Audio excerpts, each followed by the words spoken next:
Please make welcome Zion Clark.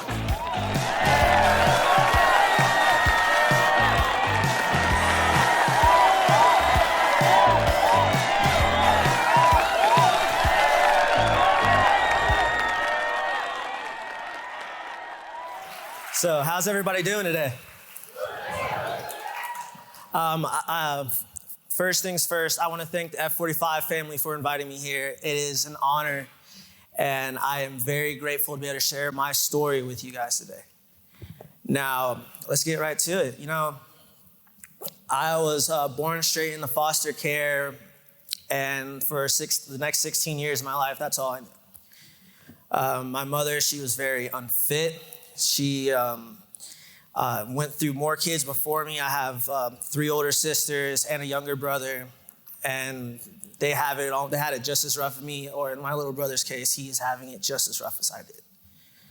And, you know, I have came a long way from being the small little kid, malnourished kid that got bullied, to speaking in front of you. Now, the way I got there wasn't easy. And what I'm doing from here isn't going to be easy.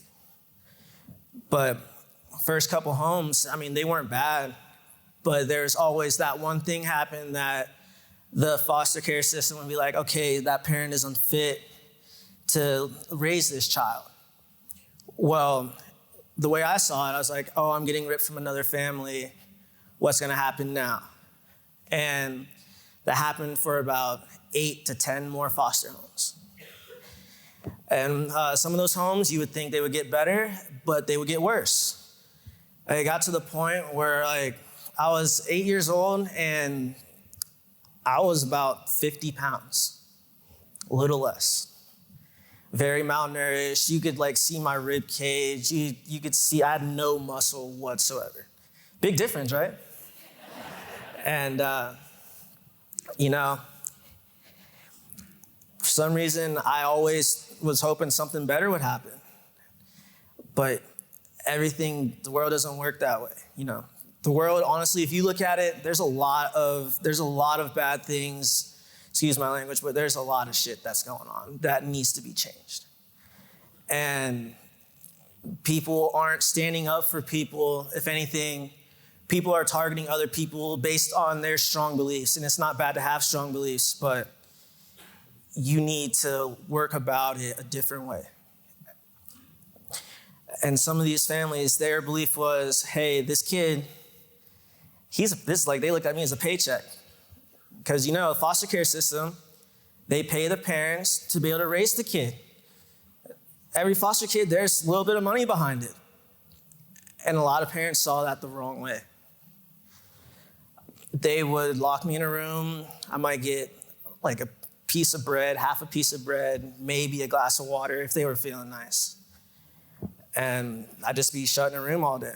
I didn't go to actual school till I got to 2nd grade. I was homeschooled up until 2nd grade. And it wasn't fun. There was homes where it might be on a little farm. I'd get locked outside. If I got in a little bit of trouble, I'd just sit outside while everybody ate. I'd have to, if I got a bad grade at school, no dinner, no breakfast. I actually looked forward to going to school because that was the only time I got to eat. It's the only time that people didn't really judge me.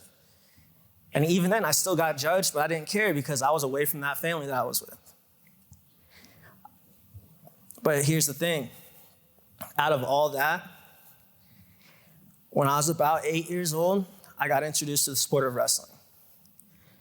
Now, I remember I was sitting in art class, and my art teacher came up to me. He's like, hey, you should try wrestling. Me as a kid, I'm like, what's that?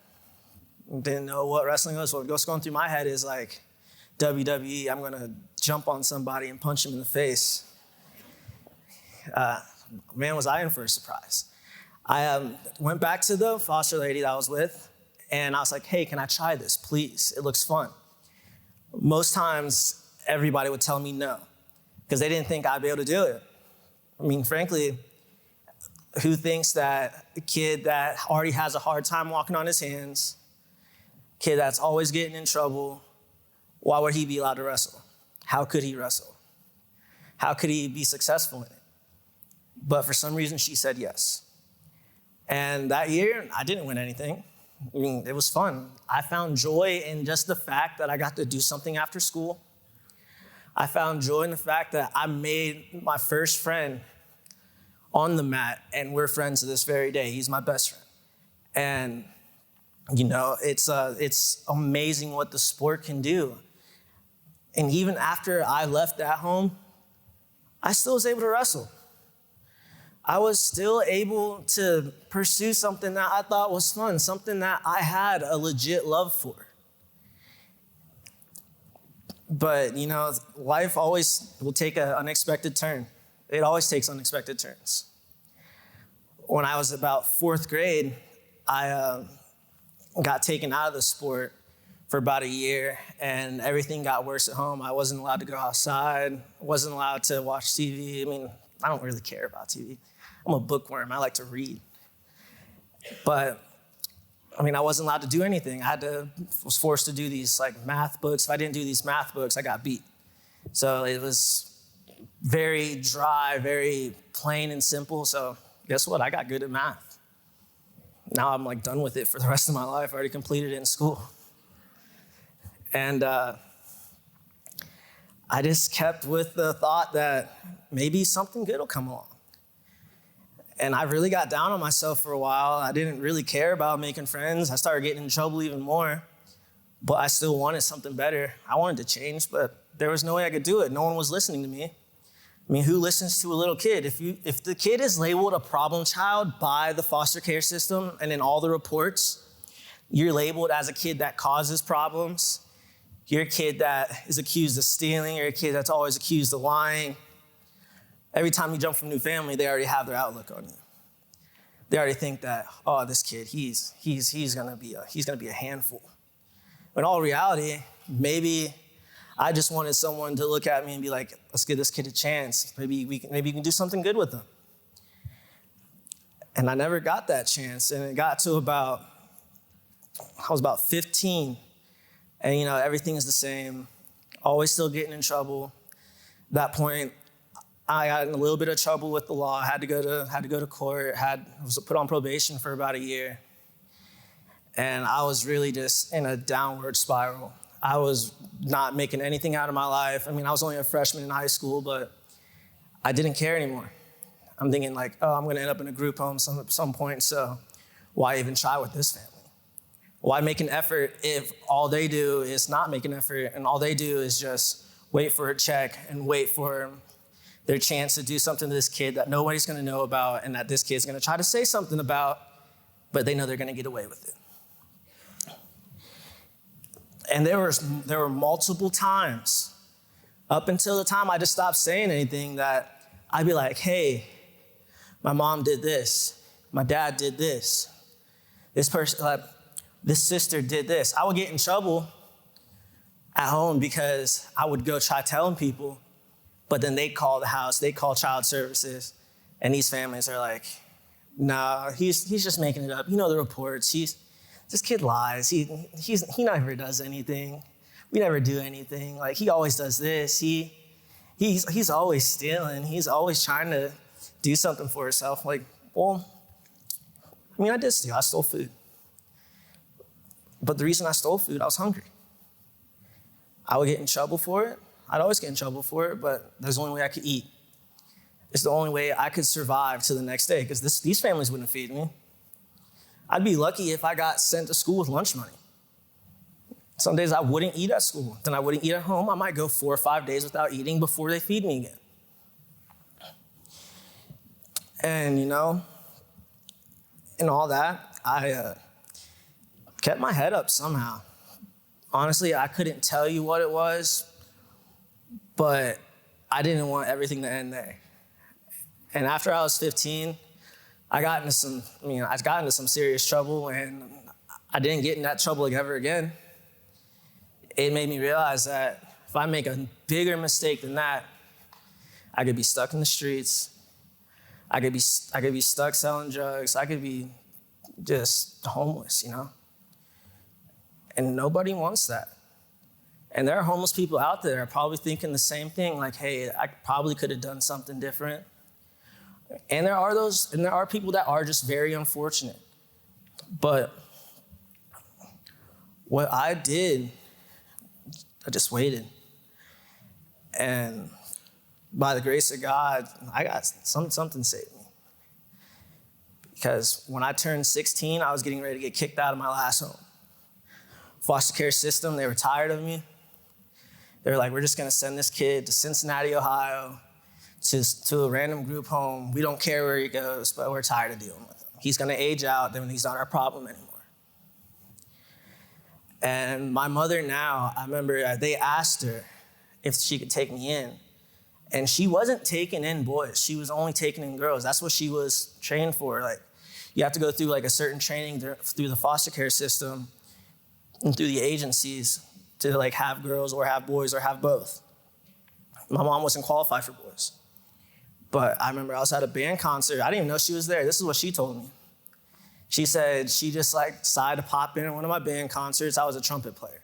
Always loved music. And she said she just like fell in love instantly, and then she decided that she'd switch her stuff up so I wouldn't have to go to Cincinnati. And let me tell you, Cincinnati is about 3.5 hours from where I'm at. So I was about to lose all my friends that I made, got to start over, and I probably wouldn't have started over. I probably would have just skipped school and never gone back. I probably would have dropped out, honestly. And my mom, she took me in. And there was something about that woman that really touched me. I can't tell you what it is, but I never felt pure love like that.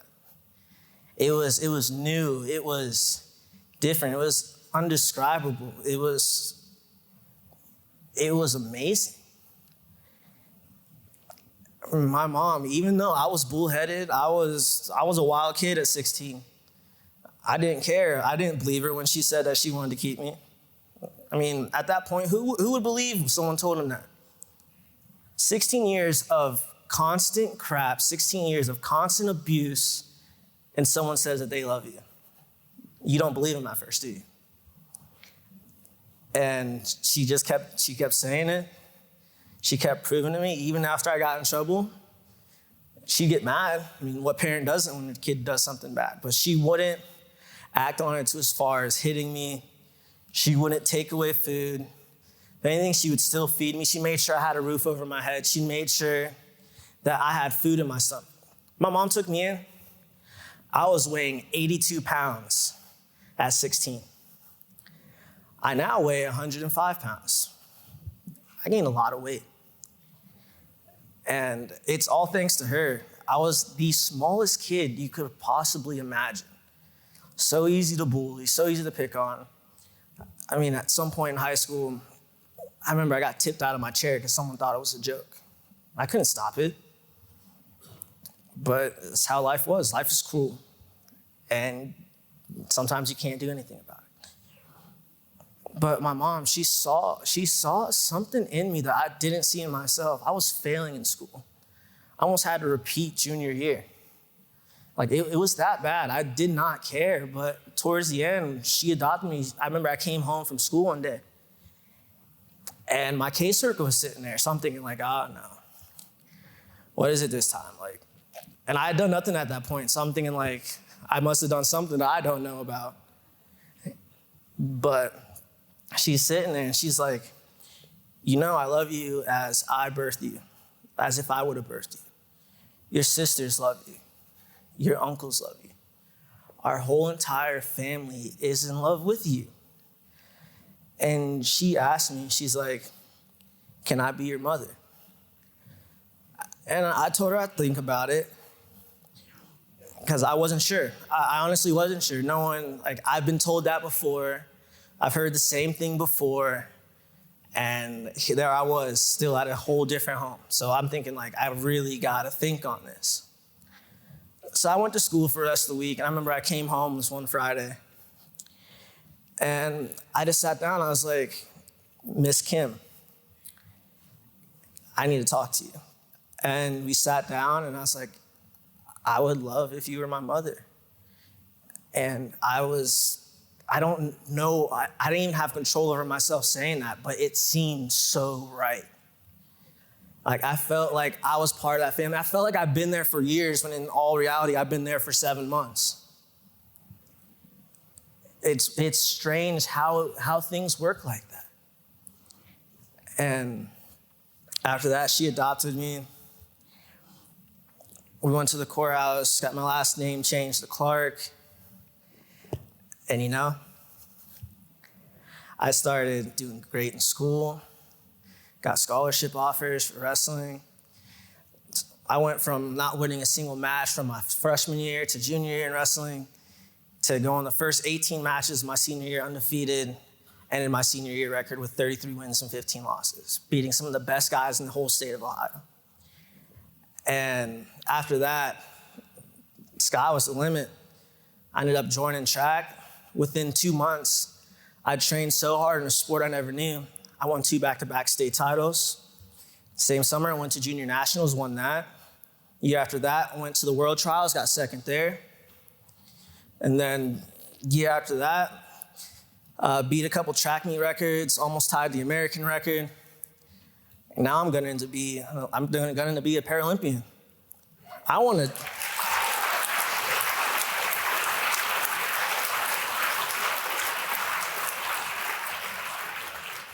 And I want to do something that hasn't been done before. I have been blessed to work with some of the most greatest people on the planet, like some of the toughest wrestlers on the planet. People that stay in contact, people that help me every day, people that give me the best advice every day. And I think it's doable. It's very doable. Next year's 2020. I'm almost on the US team for track. Why not do it for wrestling? Why not? And my mission here is to tell you guys, life's crappy. Life can be horrible. I know it firsthand, and I know there are people out in the world that have it way worse than I do. I know that other parts of the world, people are dying every day. I am blessed that I'm still standing here right now. I don't take it for granted, because life can be taken away at a moment's notice. But now, I see that there's no limit to what I can do. I can be greater than what I was yesterday. I can be greater than what I was today. I can just get better from here on out, do what needs to be done, knowing that I have my family behind me, knowing that I have a great support group, knowing that I just have a whole team, a family. I wouldn't even call it a team, a whole family behind me. And I'm not just talking about my family that adopted me, but people I consider family myself, to help me become the man who I want to be. Now, I want to thank you guys for having me here. I am so grateful to be on this stage talking to you. Again, I want to thank the F45 family. There's a lot of you, so I don't want to sit here forever and name a bunch of names, But I am very grateful. I am blessed to be on the stage, and I hope I could inspire you guys to be greater than what you were. And I hope you guys can see that the impossible is possible, because I'm trying to do the impossible, and I'm going to do it. Thank you.